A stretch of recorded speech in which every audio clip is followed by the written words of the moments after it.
That's very bad. I'd like to mention, and what I'm sure has been often mentioned during these sessions, that I'm very pleased to know that this is the 10th anniversary of the Living Now program. I think a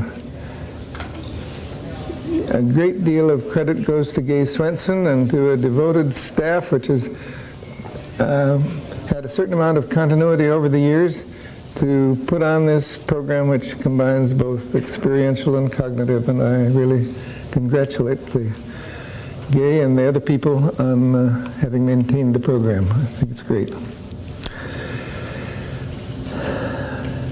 I want to do two things this morning.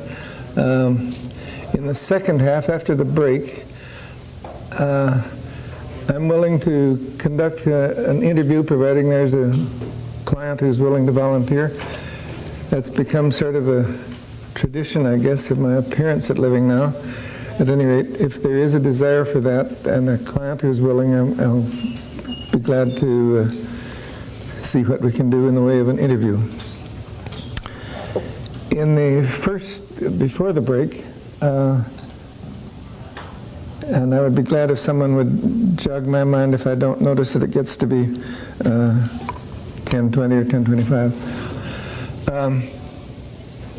The first part, I want to tell you something of the work that's been my major focus during the last years, working with divergent or antagonistic or hostile groups. That kind of work goes back a number of years, but even within the last 12 months, just a year ago now, I was meeting with a cross-cultural workshop in Dublin, something over 150 people, I think about 20 different nations represented. Then last November, Gay and Norm and Alberto and 6 other people. I might mention some of the names because a lot of you know them. Maria Bowen and thank you, Alberto. And Dave Malcolm and Marveline Stiles and Valerie Henderson. Any others that I'm leaving out? D. Aker. And D. Aker, that's right. Doug Land. And Doug Land, yeah. Okay, I think that about completes the list. We were a staff that conducted a workshop in Austria in the little town of Rust, a meeting of international leaders. I want to talk a little bit about that. It's focused on Central America. And then last January and February, I and a colleague were for 7 weeks in South Africa, working with groups there, and I want to talk quite a little bit about that. And then I just got back from Szeged, Hungary, right near the Yugoslav border, where we had about 350 people meeting in a cross-cultural workshop in 2 different weeks. The first week was more focused on therapy, and the second week was strictly cross-cultural. About 180 people in each week, with considerable overlap. Anyway, I just mention those things to indicate that I have been quite deeply involved with groups of that sort. In the Szeged workshop, there were people from Poland and quite a few people from East Germany and 1 or 2 from Czechoslovakia, none from Russia, I regret to state. Many Hungarians. In fact, more than half the workshop was made up of Hungarians who were very enthusiastic, and where they've had sponsorship from the Hungarian Psychological Association, Psychiatric Association, and the Hungarian Academy of Sciences. It seems a little unbelievable in a socialist country that they would sponsor something like that, but they did and have, and are eager for more such things. You may wonder, what really am I doing jogging around the world like that and meeting with all kinds of different groups? I think that I'm working in many areas with different kinds of groups in order to try to increase mutual understanding and improve communication, reduce tensions, help people empower themselves. And I'm doing that because I think that the learnings from that sort of work are going to be very important in dealing with what I regard as the world's most fundamental problem. Armaments are an enormous problem, but even armaments are not going to be used unless people get worked up to the point of using them. The Caldecott's mentioned yesterday, I've been wrong, so I won't take the initiative in working toward harmony. I see it also as I'm right and you're wrong, I'm good and you're bad. That kind of pattern is what sparks conflict.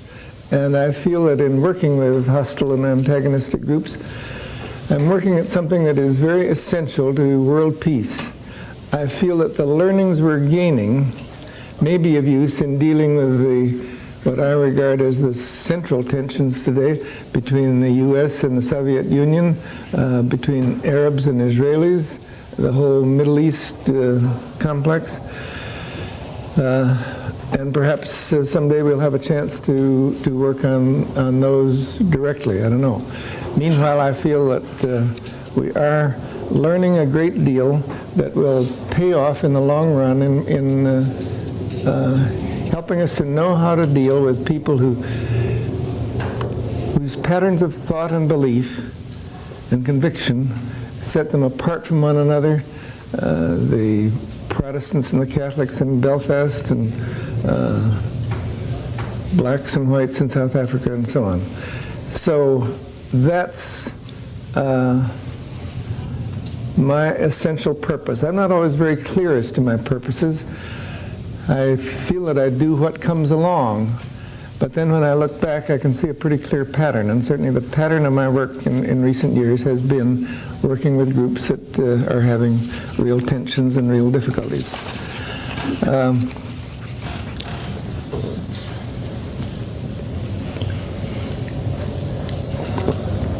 I want to talk very briefly about the conference in Austria, and I hope that in the discussion that Gay and Alberto and Norm, and I think those are the ones who were present there, will enter in. That was the culmination of years of dreaming and of several years of planning and very hard work. What I had dreamt of for a long time was the possibility of getting together, and not only nice people like you, but getting together international leaders who were at odds with one another. And we were eventually able to do that by getting together leaders around the issue of Central America, the challenge of Central America. It was co-sponsored by the University for Peace in Costa Rica. The conference would never have been held if it weren't for the really devoted work that Gay Swenson put into it month after month after month. The obstacles were quite incredible. We had no decent funding and never did get decent funding. There were different cultural differences between Costa Rica and ourselves, and there were times when it looked as though it was utterly impossible to hold such a conference, and then we'd get new hope, and then it would fail again, and then new hope.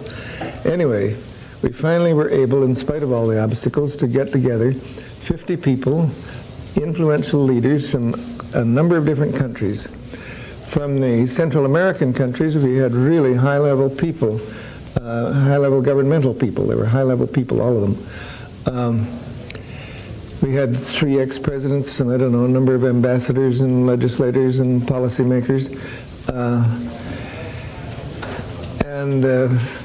From other countries, we had also significant people, shapers of public opinion, writers, people especially interested in Central America.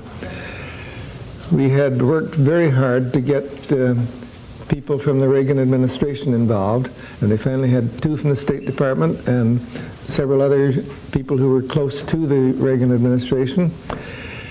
So we were very pleased. And then 10 days before the conference was held, all those acceptances were canceled without explanation. That was one of the biggest disappointments of that workshop.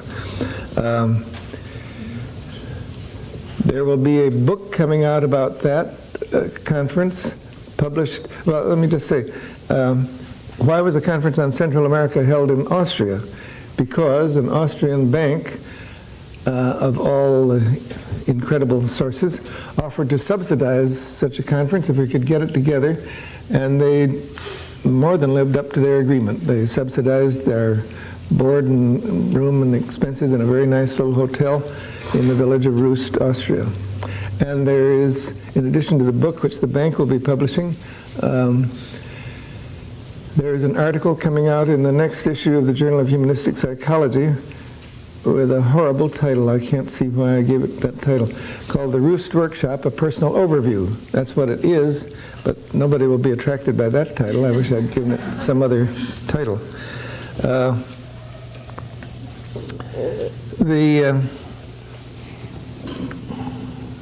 I feel that in that workshop, which was scheduled for 4 days, and actually due to circumstances, it was really a little shorter than that, more like 3.5 days.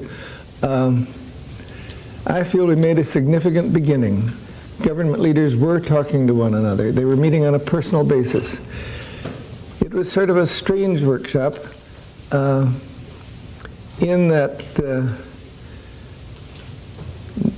the depth of personal feelings expressed in the large group was not very great. In fact, for the first session or two, it was quite intellectual. Doug Land summed up the situation by saying there was very little opportunity to use person-centered techniques, but a person-centered way of being was very important to the workshop. And that was true. The staff was more quiet than any workshop I can recall, because there were not deep feelings to respond to in the large group. There were more feelings expressed in the small groups, and I wasn't a member of a small group, so I can't comment specifically on that. And in the late evening meetings, very significant things went on after all the official meetings were over. I think that what the staff was able to do was to create a climate, and create it largely on a nonverbal basis, just by our attitude, by our listening, by our attention, which made it safe for people to talk. And so they did talk with one another, but felt a little uneasy about talking in the large group and talked more in the small groups, and even more when they were together in their own self-chosen small groups. It accomplished specific things, like bringing together government official from Nicaragua and a U.S. citizen close to the administration point of view. And they're still working together, trying to convince their governments that it is not necessary for the U.S. and Nicaragua to be at swords' points. There are many things that were suggested as an outgrowth of that workshop, and those may come into being or they may not. It's hard to know. We're working hard to try to get funding so that we can follow up some of those leads. We've had good feedback. The research that was done, Larry Solomon is one I forgot to mention in the staff. Larry Solomon and some of the others did a good research study on the data available from that workshop.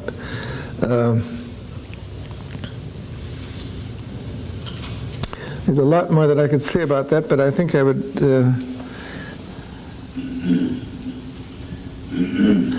one other thing I did want to mention about that. Like many of our other conferences, translation was necessary. Everything was in Spanish and English. And I must say we were very smart about some things in that workshop, and one was the selection of translators. We picked 3 translators whom we knew well and who knew our work well, all of them from Central or South America, all Spanish-speaking and not from the United States. And they did a marvelous job because they really understood what it was all about. And I'll say a word here about that, because translators have an incredibly difficult job. here they were trying to be really empathic with what was being said, so that they could translate not only the words, but the feeling and the attitudes and so on. And yet what they were translating often ran directly counter to their own feelings. And that puts a real strain on a translator. They handled it beautifully, but occasionally we had to have blow-off sessions where they could blow off their feelings.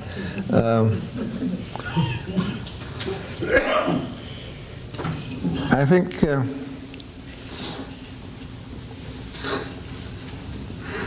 think that's all that I'm going to say about the Roost workshop. I want to talk more about the South African experience, because in a way that carried a step further. We'd been there in 1982, and the group that invited us back had all been influenced by our work in '82. So a local committee of blacks and whites in 3 different centers was responsible for our return. And that meant that we could plan ahead and tell them what we wanted and try and have it put into effect. And they did put it into effect. I think we adopted a good pattern there, and it's worth mentioning.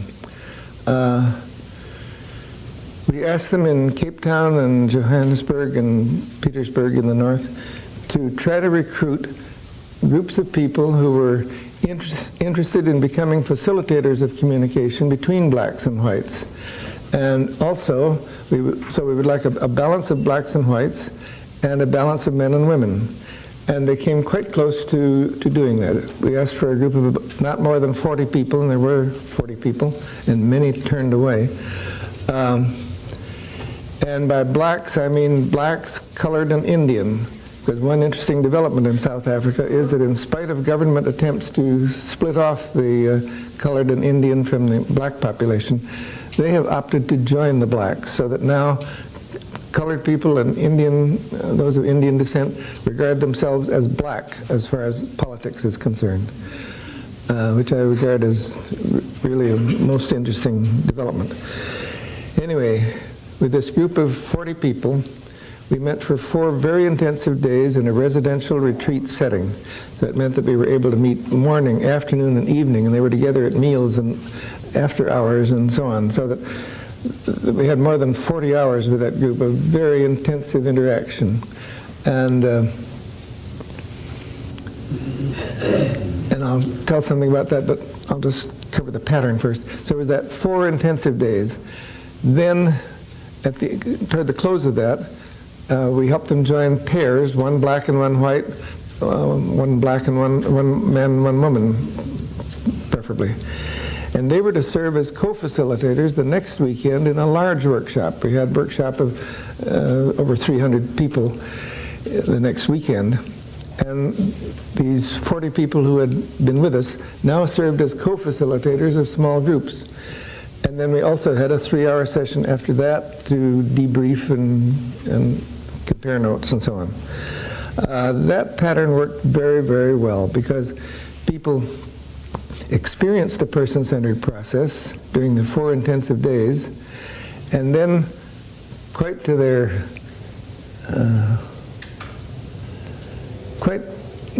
surprise, were able to work with small groups having the same kind of hostile differences, the same antagonism, the same anger, the same fear, and yet recreate with those people the kind of experience they had had during the 4 days. And that was such a confirming experience for them. It showed that it wasn't something miraculous that we Americans did. It was something they could do themselves. And then in the 3-hour wrap-up session, those were some of the most moving sessions I've ever been involved in. I'd like to go back for a few minutes to what happened during the 4 intensive days.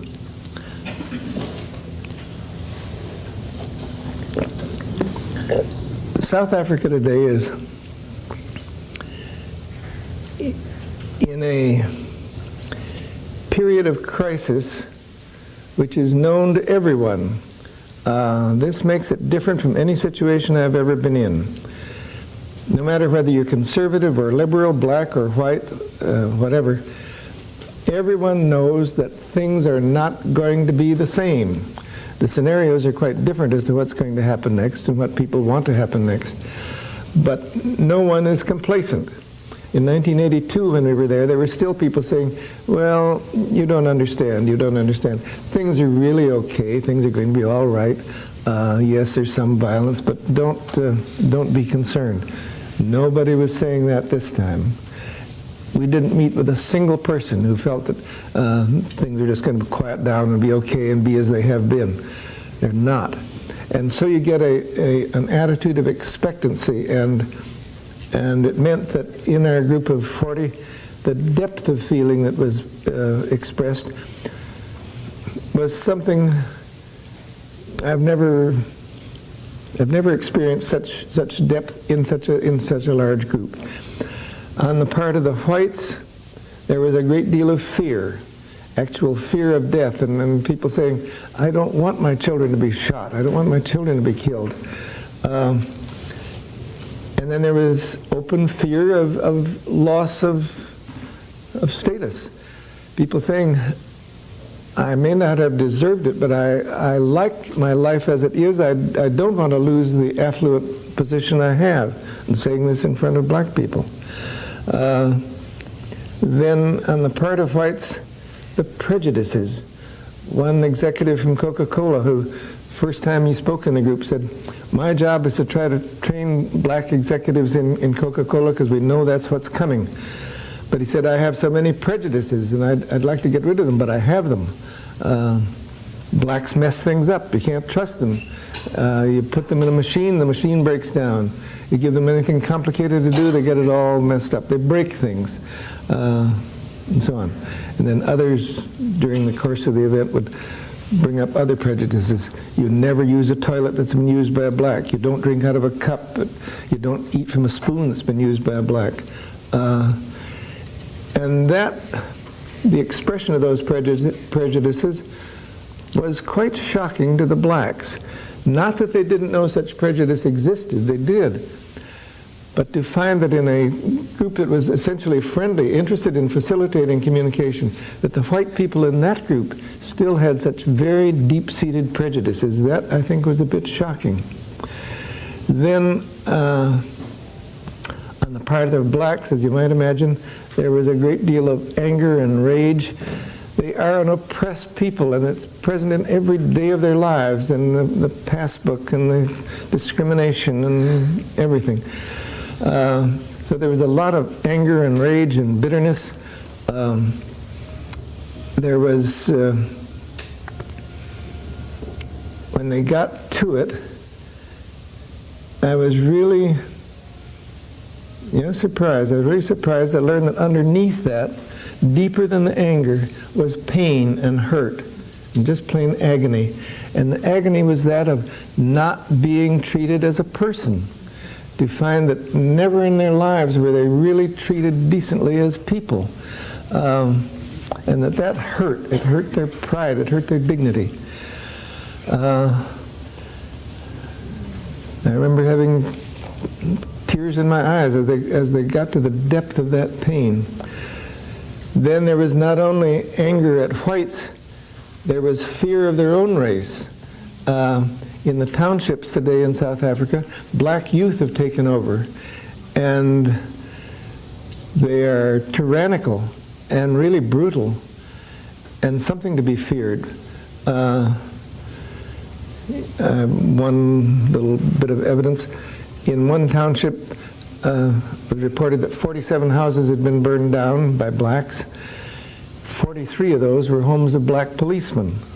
In other words, anyone who might 10 years ago have taken a job as a policeman because it was secure and safe and a good civilized job, keeping order, now is an enemy of the blacks. And so even though black, their homes are destroyed and they're badly treated. And the punishments, I debated this morning, should I tell you? I think I won't. But the brutal torture punishments that are meted out to those who are suspected or convicted by little kangaroo courts, convicted of being collaborators with the government or informers or something like that. Those deaths are horrible beyond mention. So, and then another fear, the people who were in our group were afraid of what might be done to them because of being in the group. It's the first time I've ever run into that, where people were actually running into danger just by talking with white people, because the general sentiment is it's too late for talk. Violence is the only answer. That came up again and again in our workshops. Whenever there was a point of discouragement, the attitude would be, well, this shows it's too late for talk. It's too late for talk. We can't do anything about this. In the Johannesburg workshop particularly, the feelings were so deep and so shocking to each other on the parts of the blacks and whites that it caused a real polarization. That, in terms of group dynamics, really surprised me, because when they got to the very deepest pain and the very deepest fear, I thought, okay, there's no way out but up. No, there was another way, and that was to pull apart. On the last day, they didn't eat meals together. They stayed separate. The closing meeting of that 4 days was something I really wouldn't like to experience again. It was somber, it was heavy, it was silent. And I thought, maybe we haven't helped here. Maybe we've done damage. White people would speak up with bright little ideas. Maybe we should do this. Maybe we should plan to meet together in 2 months. Maybe silence from the blacks. Dead silence. They weren't buying any of it. Some of them said, it's about time we quit trying to educate whites. We have our own problems to deal with. We better deal with them and take care of ourselves. I was so thankful then that we were getting together 1 week later. 1 week later, they worked together beautifully in pairs, and in the closing wrap-up session, they really came together. It was fantastic. That's Johannesburg. In Cape Town, there wasn't quite that polarization, but again, the feelings were very deep, and the contrasts even greater. In Cape Town, they hadn't quite understood the plan, and so the people who were selected for their color and for their sex, but not because they wanted to be facilitators. Some of them hadn't even heard they were going to be facilitators the next weekend. That was a great surprise to them. And in Cape Town, we had the greatest divergence of age and attitude. We had youngsters of 18 and people of 70. We had revolutionaries and government officials, and I mean revolutionaries. 2 young people had been persuaded to come to the workshop rather than to go to a special training course in the use of guerrilla warfare.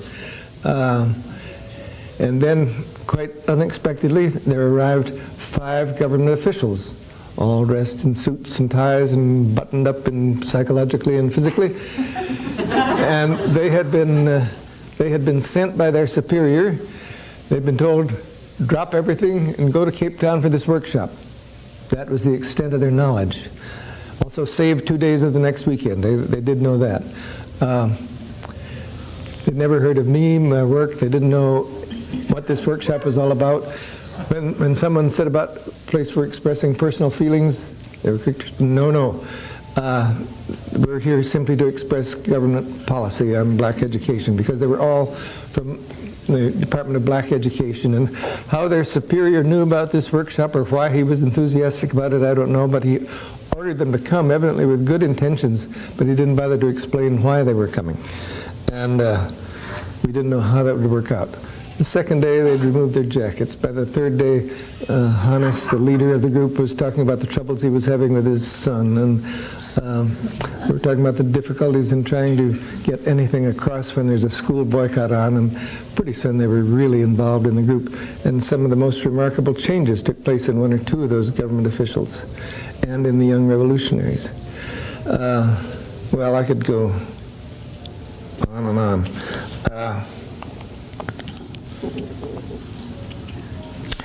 One of the conclusions we came to was that very, very few people in South Africa want violence. I don't think we came across anyone, but I don't like to make extreme statements. But the 2 revolutionaries that I mentioned, who would have otherwise been trained in guerrilla warfare, they were among the gentlest and most sensitive members of our group. but they had become convinced there was no other way than to fight.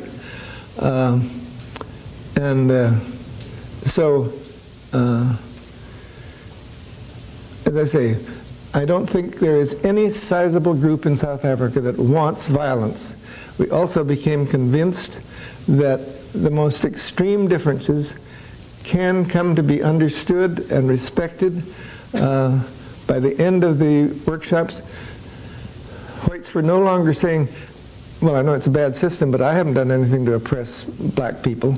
Instead, they were saying, I realize that I am a part of a system that is brutal, and I have my share of responsibility for that. And blacks were beginning to feel that they could trust some whites, and that it was possible to work things out. White businessmen were having ideas about what to do in their jobs. Blacks and whites were making plans to meet together as guests in each other's homes.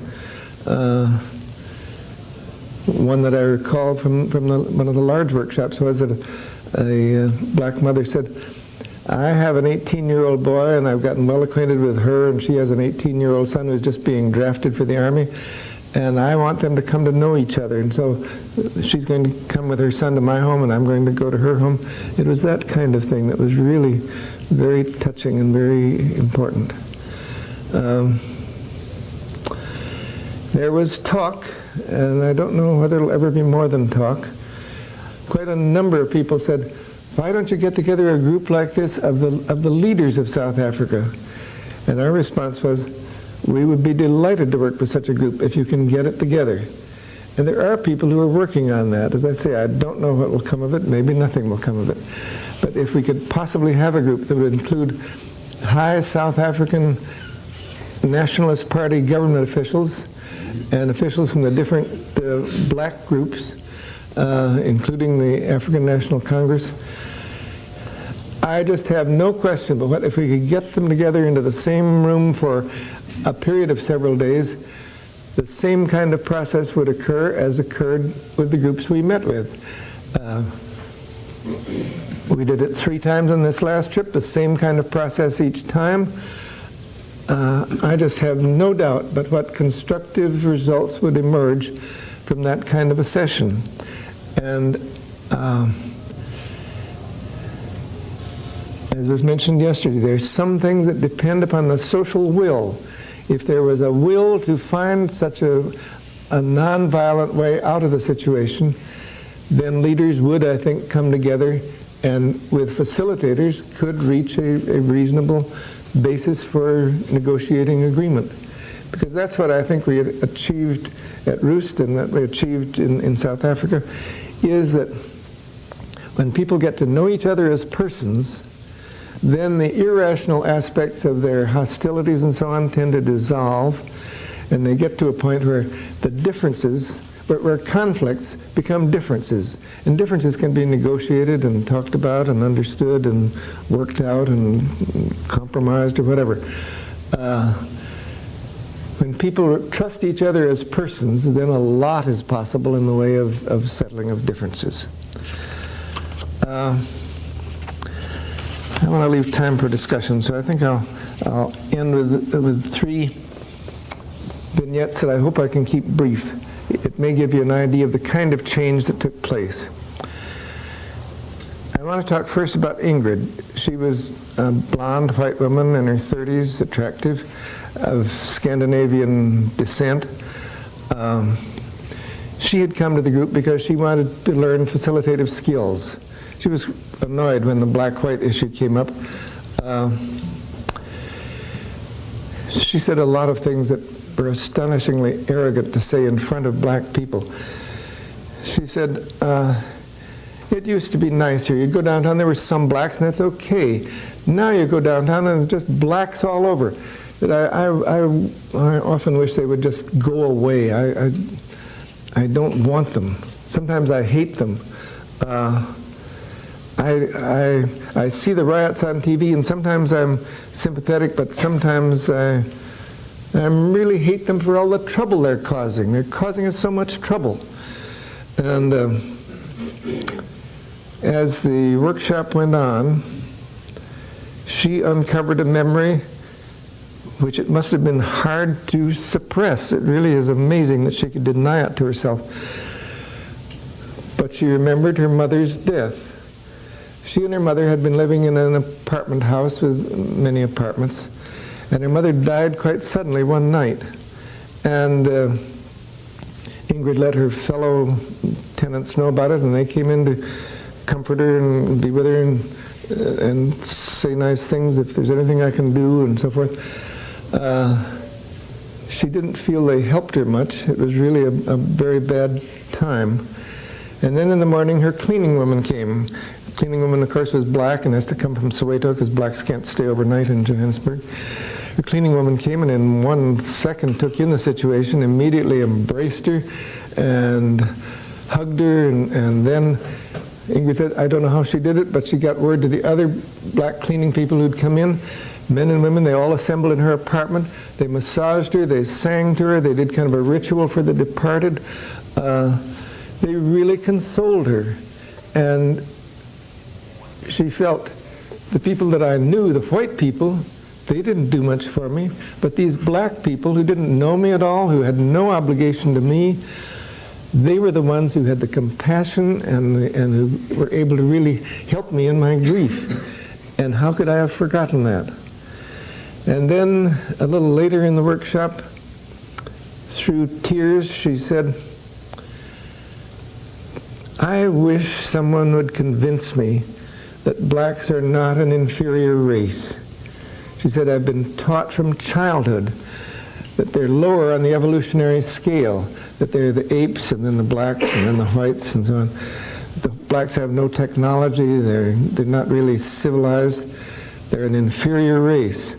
And said, I wish somebody could convince me that that wasn't true, but that's been ingrained in me so deeply. Well, the blacks were quite offended by that, as you might well imagine. Then a little later, Ingrid came to the realization blacks are not inferior. In some ways, they're superior to me. They have more compassion, more capacity for love. They're more forgiving. She said, if I were a black, I would be much more active and violent than they are, considering the conditions I've heard about. I wouldn't take it. I realized they're a more forgiving, more tolerant, more compassionate race. Then, on the day we were leaving South Africa, we got word that Ingrid and 2 other people from the workshop were presenting the workshop to a large mental health audience in a large psychiatric hospital. Then after we got back, we got a synthesis paper. People had been asked to write a paper summarizing their learnings. Well, that was a most moving document in which she learned all kinds of things about herself, about others, about black people. Then I had a personal letter from her just more recently in which she said that the workshop was still with her and was going to be with her till the end of her days. She's doing all kinds of things now to help bring us back again, to really work toward better relationships between blacks and whites. So that's one person who moved from arrogance and apathy and avoidance and prejudice in the direction of self-understanding, of understanding of others, toward a really deep mutual respect for others and their differences. Then I'd like to say a word about Muhammad. I think he was Indian. He was quite dark-colored. And in the very first session of the Johannesburg workshop, we were sitting in a circle, 40 people, but he sat just outside the circle. And his whole demeanor was one of some scorn, skepticism. Skepticism would probably be the best word. Somehow the word acceptance came up in the discussion, acceptance of attitudes. And he spoke up for the first time. He said, I want it known that I cannot be acceptant of anyone who is not anti-racist, anti-capitalist, and anti-bourgeois. which pretty well placed him. And some of the white businessmen, their spines stiffened. They were not used to hearing language like this, and they thought, my God, we have a Marxist in our midst. Anyway, by the second day, Muhammad had moved into the circle and was beginning to take part. On the third day, he spoke to Ruth, my colleague, and wondered if the two of us could meet with some friends of his. We tried to arrange a time that day and couldn't. On the fourth day, he said, well, they were friends of his, but they were his co-workers, and he wished we could meet with them and speak with them because it was clear he wanted them to become convinced as he was of what was going on. But we couldn't find time for that. But then I talked to the woman who co-led with him the following weekend, and she said it was just fantastic that he was acceptant of angry feelings, of bitter feelings, of capitalist feelings, of racist feelings.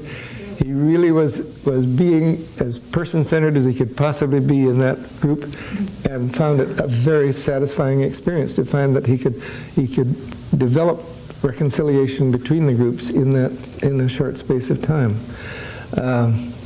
Then he, I didn't mention who the other two were, Ingrid and Muhammad, this arrogant white woman and this passionately leftist black, had become real friends during the workshop, and they were two of the three who were presenting at the meeting at the psychiatric hospital. And now Muhammad, too, is working on the group that's trying to have us come back in 1987 to do more of this. Then the third person I want to speak of is from a different context, from the European context. Beata is a woman with whom I held a demonstration interview 3 years ago in Switzerland, but it was an intercultural group with all kinds of nations represented, and she had volunteered as a client. And one reason I remember that interview well was that I remember my own feeling of hopelessness in the interview. I'm accustomed to having people bring up personal problems, but what she brought up was entirely environmental, it seemed to me at the moment. Talk about the planes going overhead here. There were planes all the time going over her West German home, loaded with nuclear bombs, ready for fighting. And this was 3 years ago. The situation was very tense.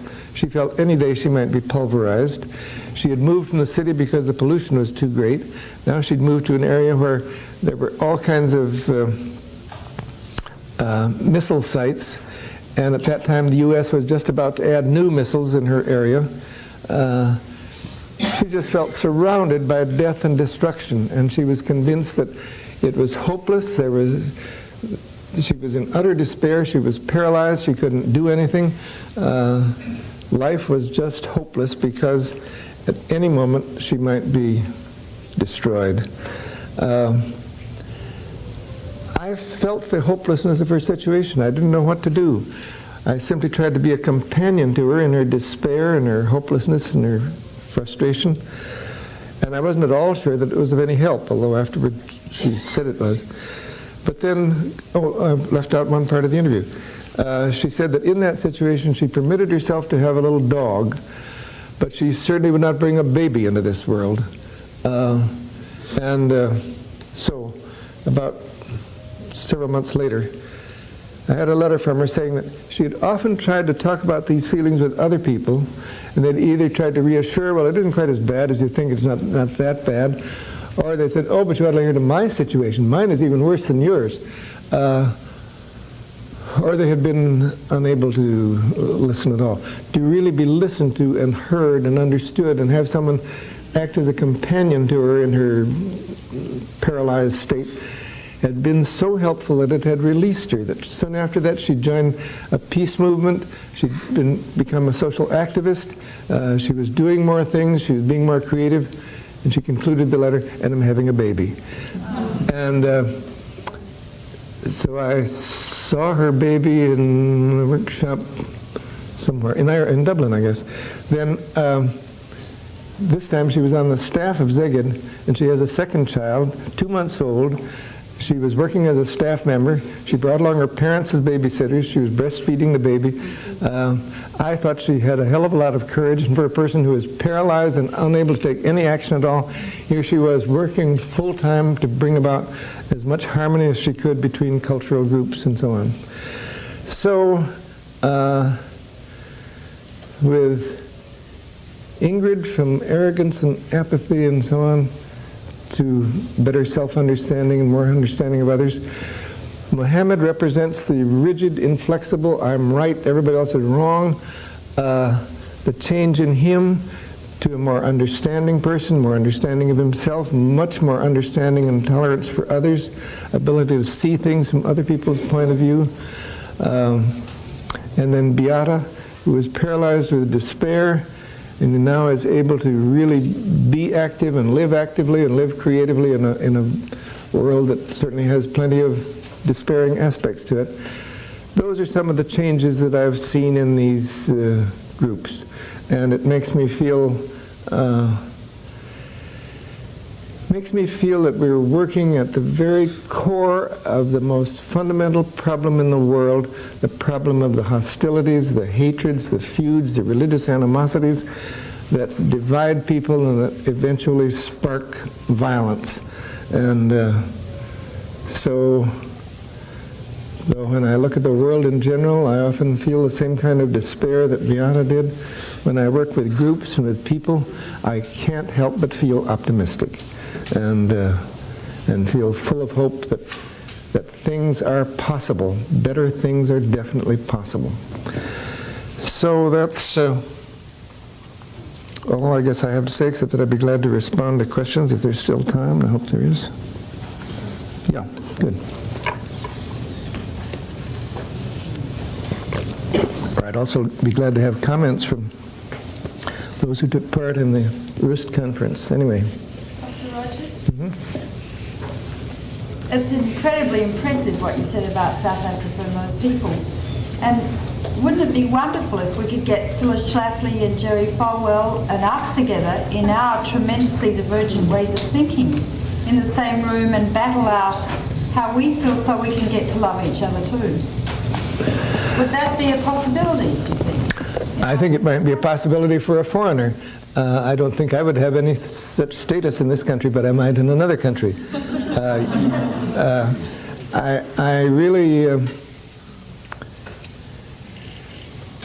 I really feel that that's why the conference at Roost was so important, even though it wasn't as dramatic as the South African experience, but to find that the same kind of process goes on with influential leaders as goes on with people of lesser status. That was really very important to me. And I do think that I think this country represents probably an even tougher situation in South Africa. But yes, if Reagan and Falwell and Hart and Helms, you're naming all the rigidities, and if they get together with the liberals and the radicals, yes, I think something could be worked out. I don't mean that they would immediately come to agreement. That's why I don't buy your word love. They wouldn't come to love one another. I'm not sure that people in South Africa came to love one another. They came to respect one another and to respect the differences and to understand. Understanding is certainly a basis for love, but it doesn't necessarily graduate into love. Understanding, I would gladly settle for understanding of one another and respect for the differences.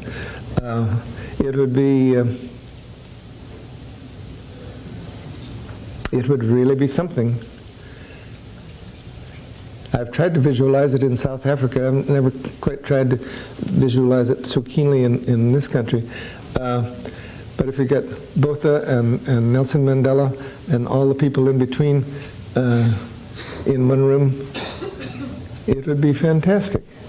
Also, I think, one thing I didn't mention, but that some of you know, is that back of the Roost conference was my examination of the data from Camp David.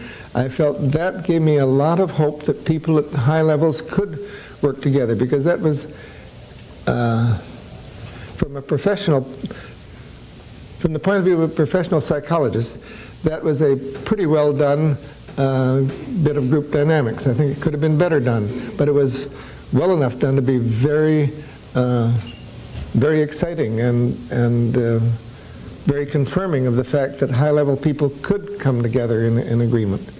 And there at Camp David, too, was the same kind of thing we found in workshops. I don't know, I've told this before, I don't know how many of you know, but the turning point at Camp David was not anything about boundaries or racial things or whatever. It turned on the point of grandchildren. Carter and Begin had a talk after Begin had said it was all over, he wasn't signing anything, it was through, it was done. This was on the 13th day, and Carter, on the advice of his secretary, I'm glad to say, took some pictures of the big three that had been taken, and he endorsed them to Begin's grandchildren. The secretary had gotten their names. He took them to Begin and gave them to him. Begin was very tense because he knew he'd be held responsible for the failure of the Camp David conference. And he looked down at the picture and he saw it was the name of his grandchild. He looked at the next one, another grandchild, another grandchild. So then they began to talk about children and grandchildren. And not much else happened there, a little bit more. Within an hour, Begin had said that the final draft of some statement or other, which he had formerly rejected, now had a few changed words, that was acceptable to him, now was acceptable. Then Carter learned that Begin was in Sadat's cabin, and he went dashing over because those two had been like oil and water. They just had awful times together. And he went over, he was bound there wasn't going to be all this trouble on the last day, and he found Begin coming out of Sadat's cabin saying, "We had a love feast." I'm sure the whole thing turned on Begin realizing, yes, from a political point of view, my leadership, I'll be damned if I will have anything to do with, well, wait a minute, my grandchildren? What will they think of that? How will their lives be affected? And he really turned around. And so we all saw them embracing on television that night, but what did it was not negotiations about boundaries. Excuse me, Dr. Rogers. Because of Begin's cognizance of his grandchildren, he went all the way. Israel went all the way. Israel made a great sacrifice in the Camp David agreement. Are you saying that's unfortunate? No, I'm saying it's fortunate. Yeah, I think so too. But the underline is that Israel did go all the way.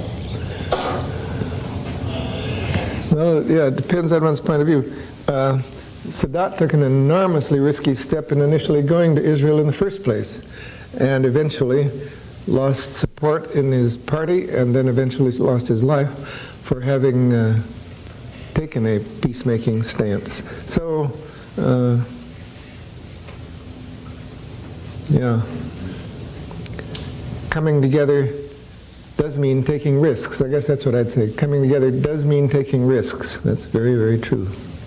Carl, I was caught with your first visit there and your second visit, and the sense that time and education is a luxury that's no longer there, that the violence is well embedded and the changes are going to come about through violence, is what I was struck with.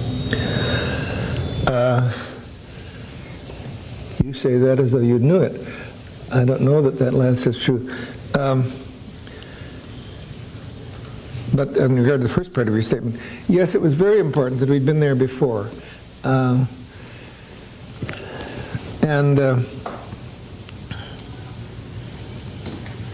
Because it made possible what happened the second time. And now we're laying plans for a third visit, which will, I think, be even better because of now we can depend a lot more on South African staff. And so it all works together. In that situation, I don't know what's going to happen. I was astonished that the day of the 1976 uprisings went by without violence because the government had absolutely put the clamps on. When we were there, they were saying 86 or never, and they meant that on the day of the 10th anniversary of the 76 uprising, there was going to be all hell to pay or else. And so I don't know. One thing that is unpleasant to think about is that this was said in our Rus conference, no revolution in recent times has ever succeeded without outside aid. That was true of our American Revolution. We wouldn't have won it without French aid. It was true, I'm not sure about the French Revolution. Anyway, in the revolutions in Central and South America, they've always had outside aid. In South Africa, there is no aid for the black uprising. There is no outside aid. We won't send troops, we won't send munitions. No country in Africa is strong enough to send in aid. They're absolutely on their own, and the government has all the firepower. So if there was a real general uprising, it would be an incredible slaughter. And that would make South Africa the villain in the eyes of the world, but I'm not sure that they would necessarily lose. So that the more likely thing is continued violence as the government gives in. They have given in quite a lot. The passbook has been abolished, marriage laws have been abolished, all of them much too late. What's happening there is that changes take place in the public mind long before they take place in the government. Blacks and Indians are now buying white homes, buying homes in white areas. It's absolutely illegal, but they're doing it, getting away with it. Pretty soon that restriction will be abolished. Then, while we're talking about the future, one other thing that isn't always recognized is that the feuds between the different black tribes are often deeper than the feuds between blacks and whites. One of the men in our workshop had just come from doing a remarkable job where he just laid his status on the line to stop a conflict where blacks were killing one another. The Zulus on one side, and I've forgotten the other tribe. But anyway, that's another complicating factor there. I shouldn't get off on these details. Carl, when Helen asked you that question, did I hear you say that you felt that you're more effective in South Africa or with Central American countries than you'd be in the U.S.? Oh, without a doubt. You're always more of an authority when you're away from home. I'm sure you've run into that too. I've come back from Europe feeling that American psychologists may learn about plant-centered therapy someday from Europe. But no, I think that,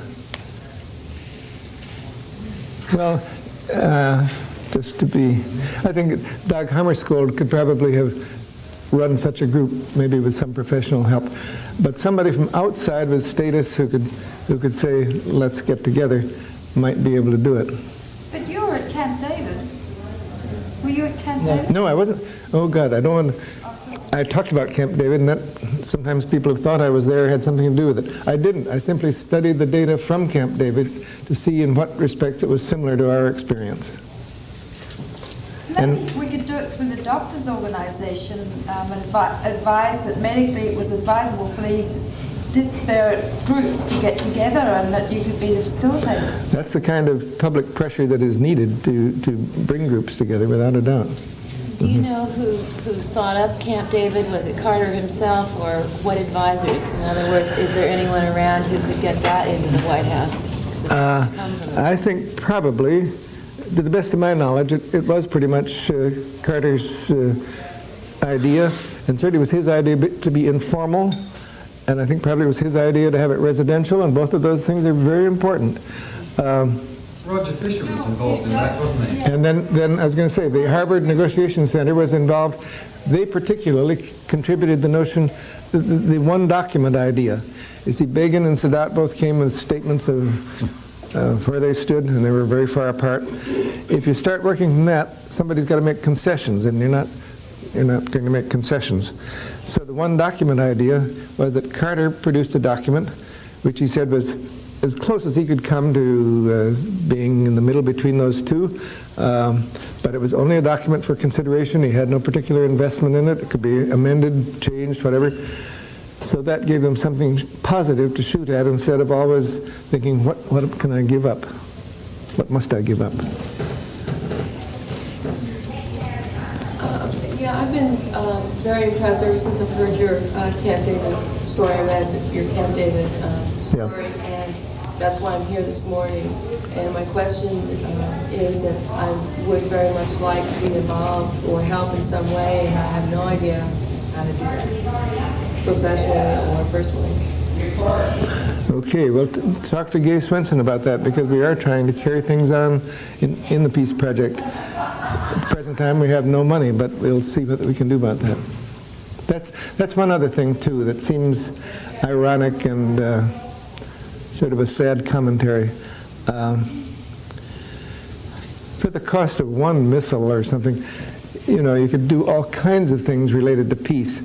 We'll spend billions and billions and billions for war. We call it defense, but I call it war. But to spend a nickel for peace, no, you can't get foundations to do it. You can't get government to do it. It's a weird situation. There again, it's a question of, it seems to me, of the social will. If we wanted money spent to promote peace, God damn it, why don't we do it?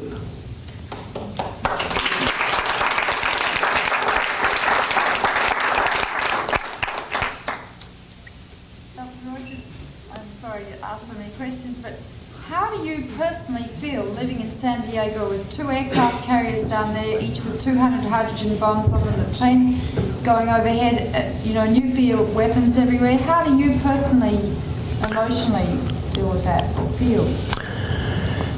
I feel somewhat like Beata felt after that demonstration interview I spoke of. She said, after thinking it over, she's found a certain peace in herself because she realized that in her position where she lived, she would be among the first to die, and she wouldn't have to live through the horrors. I feel somewhat that same way, that if war should come, San Diego will certainly be a major target, and that will be the end of me. I suppose it's my hormones or something. I don't spend time brooding over that. I think that's a fact. So I spend what energy I have working in ways that I think may lessen that possibility.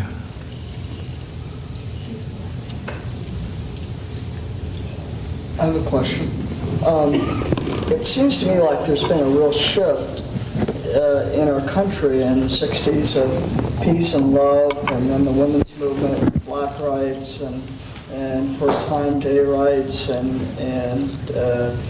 really centered on people. And Reagan's is an incredibly popular man, and he has instilled a new patriotism in us, which I find appalling. Would you care to comment on that at all, or how things have shifted, and where do you see things going, and what are the causes? I agree with everything you've said. I feel amazed at the, somewhat incredulous at the backward movement in education as well as in political life and so on. Back to the 3 R's, back to discipline, back in every respect, back in religion to fundamentalism.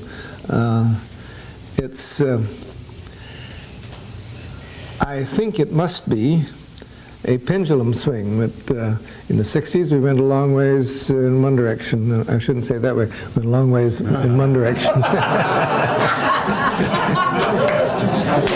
And the pendulum is now swung astonishingly far in the other direction. But I can't believe it is more than a pendulum swing. That's no great comfort when the pendulum swing is a matter of years and years rather than days or minutes or hours. But the underlying attitude of the American people on peace, as Helen pointed out yesterday, and on things like abortion and so on, the people haven't changed so much. the general viewpoint is, by and large, quite liberal. We want a nuclear freeze. We're pro-abortion. We want better education and so on. But somehow we've managed to, the controlling powers of, how can I put this, have managed to swing much further to the right than the general population. That's my feeling. And what is the reason for that? I confess I am mystified. I hope some of you have an answer to that. I don't know. I don't understand it. You can say things, but I don't really understand it.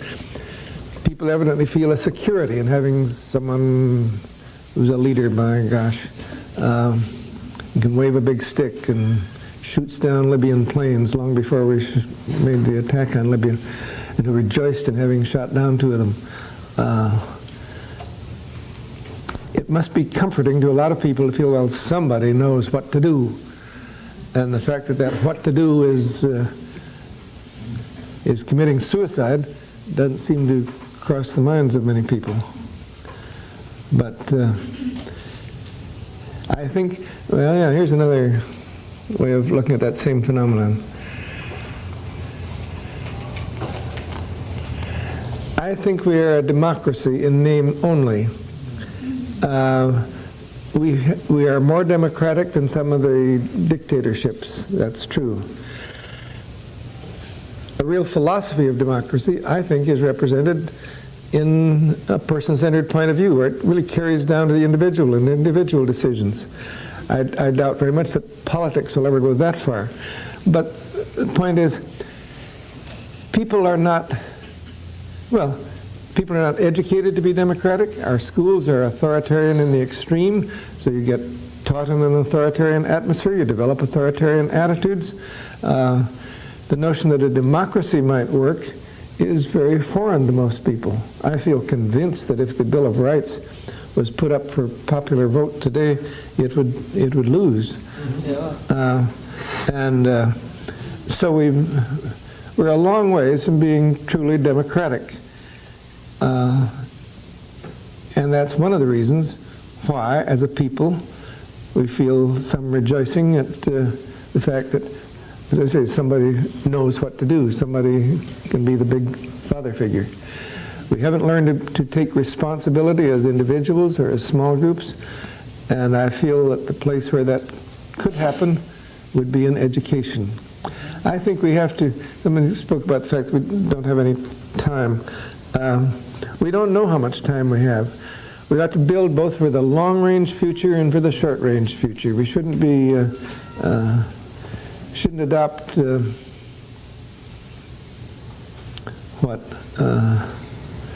we shouldn't adopt short-sighted tactics because we think there's little time. We should be building for the long range, and that's why I feel that a basic change in education is a very necessary thing. Barbara has been doing workshops with small children for years. I think that's very important. Ray Schanholz has been doing conflict resolution with kids in grade school so that they learn how to handle conflicts without fighting, so they learn there are other means of handling conflict other than waving a big stick. I'm going off here. Okay, on education, just one further question. I had, for a long time, been a proponent of something like the voucher system to create more competition in the idea marketplace of education. And someone recently pointed out that would really be, could possibly be very abused by the fundamentalist Christians and could actually be a very negative thing. Do you have any comments on that? I've gone through the same line of thought you have. I used to be very much in favor of the voucher system. I still think it probably would be a wise thing to try maybe in limited areas first, something like that. But it does have disadvantages. I've become aware of that. Yeah. That it could be, although, well, it could have disadvantages, and you've mentioned one of them. Mm-hmm. Somebody else was about? It's hard to see hands raised, so some of you've been trying to talk to stand up and let Carl see you because the lights are. I couldn't hear that, Gay. I was just telling people it's hard for people there under the lights, like we could see hands Yeah, up, yeah. and so for people to stand up and Right. say, some people have had their hands up. Yes, okay, I would appreciate that if you would stand, because I can't see you. Thank you. Dr. Rogers, I just heard something. Perhaps I didn't understand exactly what you meant, but it's bothering me here. When you said that one of the women said, please help me to understand that black people really are not inferior, and that the answer was they're just different. They're more compassionate. They took it longer. They had more patience. I don't understand it. That's like saying, well, we're different. They dance better and they're better at athletics. Do you know what I'm saying? Yes, I do. And I hear that all the time in Mexico, where the same problem is, where the Europeans feel that they have a special chosen right to be above the Indians because they're smarter, they have more technology. But I don't believe that the difference is there. I don't think they were more compassionate or took it. They were probably more oppressed or afraid, or they didn't have any other way. But I wouldn't be convinced that we're equal because somebody tells me they're more compassionate or they're more empathetic. I was quoting her. That was the insight she achieved, that they were superior to her in a number of ways, and some of those ways where they were more forgiving and more compassionate and so on. Just as bad of a stereotype, I think. Yeah, it's a different stereotype. It's a better stereotype than the one she started with. And also, one thing that is very obvious in South Africa, it was summed up by one man who told how in his early morning jogging, because he did jog early in the morning, he would meet these hordes of blacks coming in from Soweto to work in Johannesburg. And the thought that always went through his mind was, thank God they're a forgiving race. You do find that they're incredibly tolerant. Yes, until they're driven to the wall. But, and of course, the basic thing is that as persons they are equal. No doubt about that. And the workshops made that more and more evident. I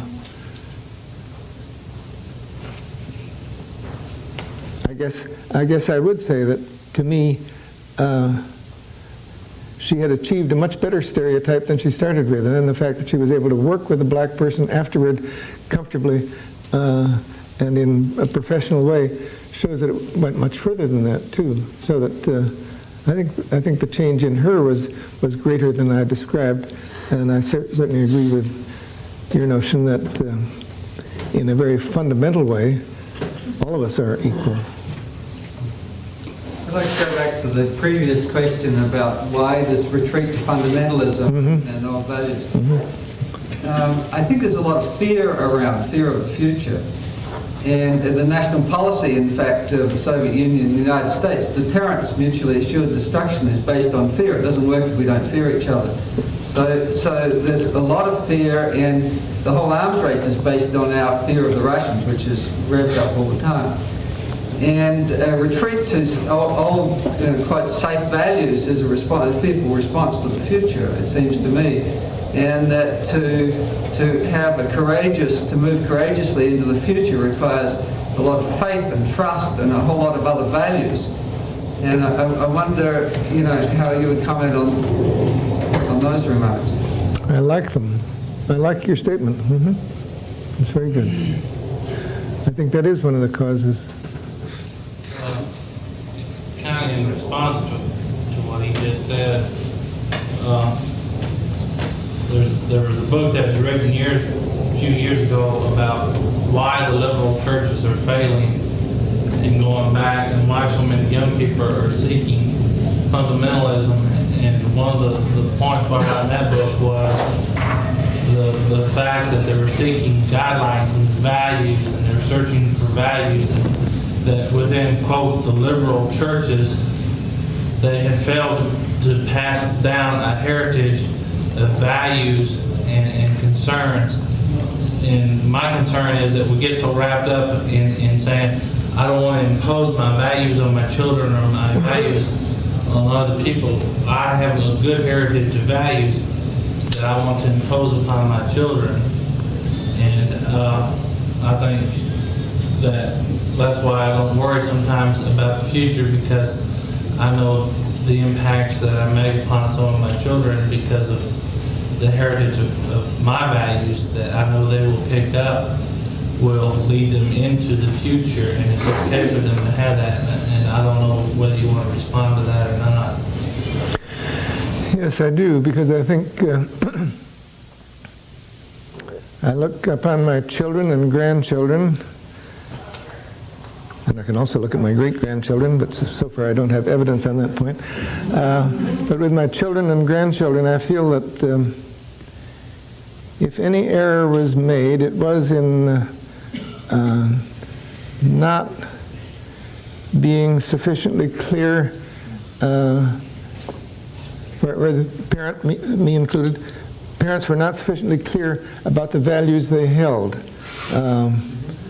I think of one granddaughter who went in one direction, another direction, another, and I felt that her scatteredness was partly due to the fact that she had not picked up a set of values by which she could guide her life. And I think that does come from the very thing that you mentioned, a fear of, a feeling that I don't want to impose values on anyone. And I still hold to that. But I think there is a risk in not making clear where one stands so that children can either reject or adopt, but at least where they know clearly where you stand. I have a